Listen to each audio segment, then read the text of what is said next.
early on, but for most of my life, I've been in addiction since I was a teenager, and I didn't have any purpose. I'd just been down on a vicious cycle and didn't know any other way out. Miserable, really. I was just from day to day, just living out of a car or locked up in jail or just on somebody's couch, never had anything of my own. I just was in a bad rut, and it was a day-to-day, just how am I going to get high, or how am I going to survive to the next day, get money to feed my habit, and it was just, every day was just a struggle.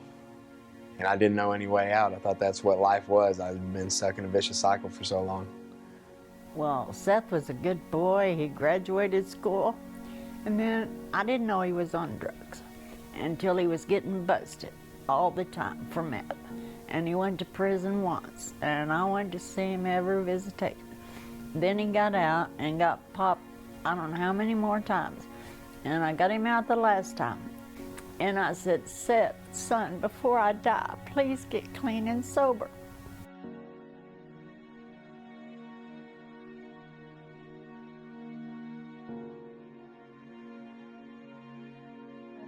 My first child actually lost. He had Charge syndrome, which was a rare genetic disorder, and so he stayed in children's like the first 6 months of his life, and so I would travel back and forth. My addiction really happened when I was right outside of high school. I had a meth addiction for over 12 years, and it really consumed me. At first, I didn't feel like I was that bad, like I felt like I could maintain everything. I lost custody of him, and that was really the eye-opener for me. That's when I was like, okay, I need to get help. I actually called Care Center several times and would back out. My friend Desiree, I had reached out to her. She lives in Springdale, and she said, why don't you call Ty? And I was like, well, I really don't want to go to your program. I really don't need that long. She's like, I've known you your entire life, and you do need that long. I went through a divorce in 2017, and it was the latter part of 2018. I just wasn't healing. I wasn't letting go. I had rededicated my life to Christ at the end of 2015, but with the divorce and things happening, I started falling back into some old sins, some old habits, and God wouldn't leave me alone. He was like, I have so much more for you than this, and I just knew I needed to go to Care Center, so I did.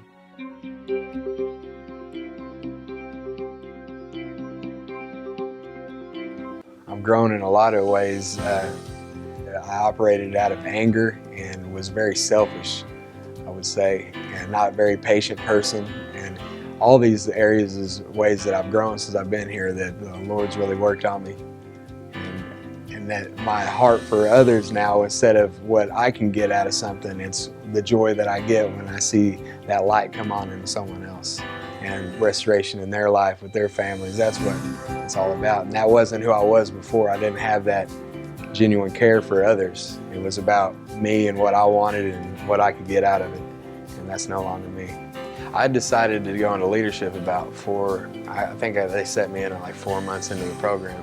But I graduated in November of 2018. I don't put a time on it now. I'm here until this is where God has me. It's where God has purpose in my life. So this is what I love doing. But after Care Center, now he has a heart for the lost, lonely, addicted. He reaches out to people now. September 6th of 2019, he finished his 2-year biblical studies and graduated. And then he got ordained as a pastor. And he comes and he prays with me. He stops by to check on me, and he'll bring some men, and they all call me Mom, and it makes me so happy, so happy. He's amazing.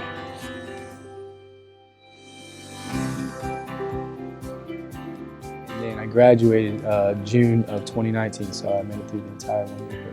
I am involved in the after-school ministry, Men and Ladies of Honor. I do that every Thursday, and I've been plugged in with that almost a year now. I do sheetrock, I do finishing and hanging. I work for Mark Smith Drywall out of Melbourne. I'm coming up on a year of working with him, and like I said, I do that. I'm also involved with an internship at Real Life Church, where I'm plugged in a leadership capacity towards learning and growing in principles of leadership, with the end game being full-time ministry down the road. So. But yeah, so what Care Center does, I mean, I think it gives people a second chance at life, or maybe even a third chance, depending on how many chances they had. For me, it was the only chance that I had. You know what I mean? Like, it was this or death. And so this really helped change my life. And that was, and get a relationship with the Lord, because I grew up Catholic, but I didn't have a relationship like this with the Lord. And so it was a life-changing experience for me, and that's why I like to be so involved, because it's my family and they are there for me no matter what. And so I didn't just gain my sobriety and restoration with my family and my kids and a great job. I got a family out of it. So in that sense, now I'm more independent. You know, the Lord provides for me a great job. I'm able to provide for my boys and put food in my fridge, and we have a beautiful home that we were blessed with.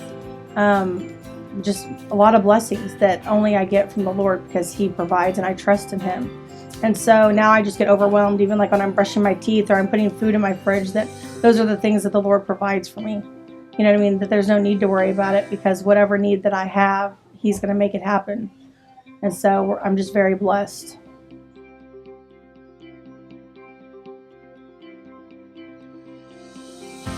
So what made me partner with the Care Center Ministries was I reached out to a friend of mine, Joey Pegler, when I had purchased a large building in the downtown area of Cotter after returning home from serving in the United States Army. I was looking for help getting a demo on the project. It was a really large project, and Joey mentioned to me the Care Center was able to do that. It took them about 5 days. We had 20 some odd people there at one time, and it was incredible. So what stood out to me for the guys at the Care Center Ministry were that they were actually enthusiastic. They were passionate about what they were doing. They believed in what they were doing. They believed that there was a change coming in their lives and in the lives of the friends that were around them. We were able to be there for the entire demo project, and we were there, like I said, serving their meals and just talking to them. My wife and I got to know them a little bit, and I remember specifically one of the guys that was there. He had lived in the building that we had been in. This guy, through his life, at some point had ended up staying there. And so now here he was on the other side of it in the Care Center Ministries, receiving Christ, receiving that blessing, and then being able to pass it on to others. And he got to see how this was going to change. And I'm excited, because hopefully he can come back and see it in its finished project and how it is going to impact others down the road as well, because we want to continue to impact people in the area. And I mean, it's definitely impacted Cotter in a great way. I think sometimes in the church we get complacent. We want people from the street or the people who need help to come to us. And as we got familiar with Care, they had so many programs. They're out in the public. They have programs at apartments with kids, all age groups. They are helping people in need. And we saw them everywhere, and we were curious. And that's how I originally got drawn to them.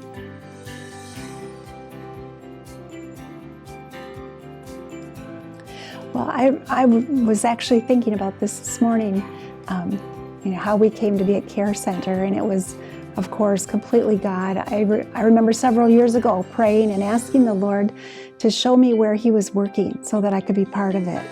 And then He exposed us to what is going on with Care Center, to the work that they do, and the work that they do is kingdom work. They, as my husband said, they go out after people, to rescue people, to introduce them to Jesus. And we get to see people's lives completely saved and changed, and then their families come along, because once the Lord gets one person, it's a wide open door, and He can work through your family. And we get to see Him working every day, and it's amazing, and it's so wonderful to be part of that, and just to see what God is doing through this ministry.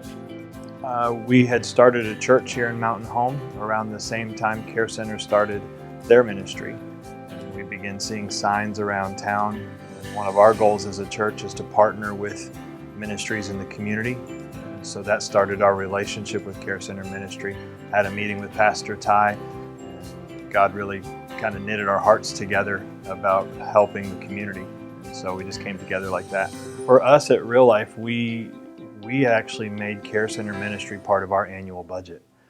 We give to them over and above any services that they provide. So We also use their lawn care service at our church, so we're able to support them that way in their work and their vocation.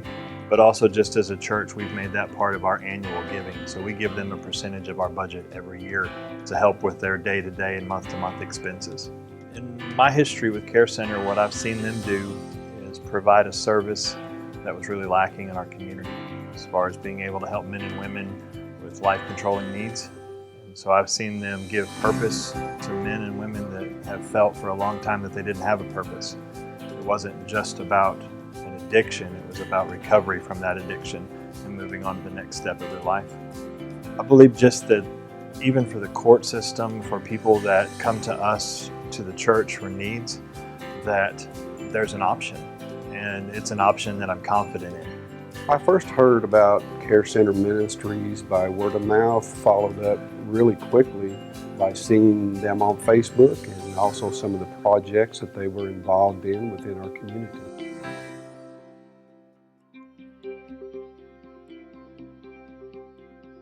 Yes, there's two things that I believe are very minimum in trying to combat the drug abuse. Number one, you need to have a good, strong enforcement of our drug laws.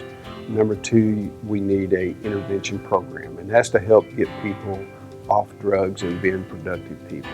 So they have come along, I think, very well in providing that interdiction program in our community, where people in this community have a choice to be local with their interdiction program. So that's been very good. So you're putting productive people back out on the streets. Now, it's kind of hard to quantify the number of, we can have the number of successes, but quantify the effect on the community. But there's no doubt whatsoever in a positive way they affect our community because of transitioning people from drug abusers to productive citizens. I was at a First Friday luncheon for the Mountain Home Chamber of Commerce, and Ty Cotter was there that day to present the program, and he talked about Care Center and what they do. And I was familiar with an organization similar to that in Jonesboro, and it got my attention that day with Ty. And so I reached out to him, and since then we've done a lot of projects together. Trips. The first one was at Hickory Park, where we've let Care Center adopt that. They're doing some maintenance work, some painting, some cleaning, some facelifting of the park down there. They've done a great job of that. We helped them raise some money to fund that. There's still got work to be done at Hickory Park. This summer, Care Center is going to be doing a concession stand for us at Keller Park, the softball complex. The city is going to be now running the softball program, and we needed someone to take care of the concessions for us. So Care Center is going to be doing that for us this year out there. It'll be a great way for them to get, one, to raise them some money, but it'll also give them a lot of exposure in the community, and it'll give them a chance to visit with folks and explain what they're doing and be able to see the benefits of Care Center. I'm just thankful that I've had this opportunity, because not everybody has this opportunity and not everybody gets a second chance. And I was in a pretty dark place for a lot of years and didn't think there was any kind of way out of it until I came here, and the people that God has placed me up under that are leaders to me and examples to me and have poured into me and put me on the right path. I'm thankful for Blake and Dalton and Pastor Ty and all those men. God knew the people that needed to put me up underneath, so now that they've discipled me, now I can be entrusted with those below me, and that's where my heart is for those men. That they have purpose and identity. It's helping them find it. So it's an awesome opportunity, and I'm grateful to be a part of it.